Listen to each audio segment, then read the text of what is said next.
যেমন ডাকাডাকি করেন কেন? ডিস্টার্ব করেন না কাজের মধ্যে। আমার জামাইলে কাজ করতে দিন না করে।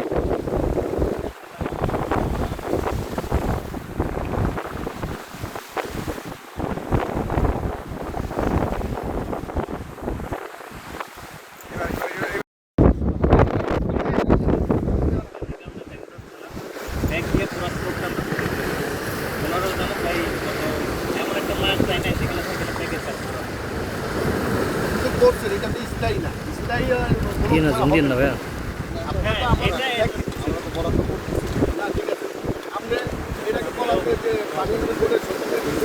এটা